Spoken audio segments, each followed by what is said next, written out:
India کا کیا حال ہے. بیسکلی وہاں پہ عالمی مقابلہ حسن مس ورلڈ ایشوریہ رائے آپ کو یاد ہوگا وہ بھی مس ورلڈ ہوئی تھی. تو اس مرتبہ وہ جو مقابلہ ہے جناب وہ منعقد کیا جا رہا ہے انڈیا کے اندر. ٹھیک ہے جی. اور انڈیا کے اندر جو ہے وہ مختلف ملکوں کی جو مس ورلڈز ہیں ان کو بلایا گیا وہاں پہ. مقابلہ جو ہے وہ حیدرآباد کے اندر حیدرآباد دکن وہاں پہ جو ہے یہ منعقد کیا جا رہا ہے. تو اس مقابلے میں مس انگلینڈ بھی آئی ہوئی تھی. مس انگلینڈ جو ہے مقابلے کے بیچ میں سے وہ انڈیا چھوڑ کے چلی گئی, مقابلہ چھوڑ کے چلی گئی. اس نے کہا جی میں اس بکواس میں نہیں بیٹھ سکتی, میں اس گھٹیا جگہ پہ نہیں بیٹھ سکتی.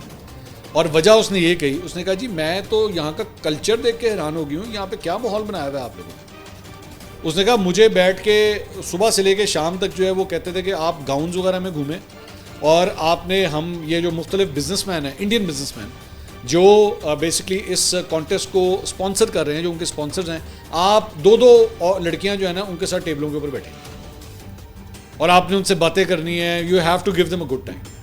اس نے کہا جی میں وہ لفظ نہیں استعمال کرنا چاہتا جو اس نے کہا کہ جی how what I was feeling. اب آپ یو کین انڈرسٹینڈ, میں I don't want to use that word.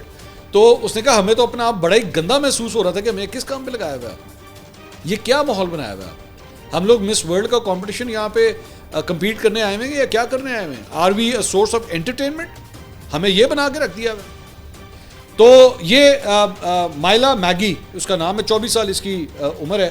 تو یہ بیچ میں اب آپ صرف اندازہ کیجئے کہ یہ کتنی کو تنگ آئی ہوگی, کیونکہ مس ورلڈ کے اندر جانا نا, مطلب میں نے جتنا پڑھا اس کے بارے میں, مس ورلڈ کے کمپٹیشن میں جانا ایک بڑا لمبا پروسیس ہے. پہلے آپ مطلب ہمارے ہاں تو خیر پاکستان تو اس میں پارٹیسپیٹ نہیں کرتا, لیکن دوسری کنٹریز کے جو خواتین جاتی ہیں وہ پہلے اپنے شہر کی سب سے خوبصورت خاتون ڈکلیئر ہوتی ہیں, پھر اپنے ملک کی سب سے خوبصورت خاتون ڈکلیئر ہوتی ہیں, اور پھر وہ مس ورلڈ کے اندر جاتی ہے.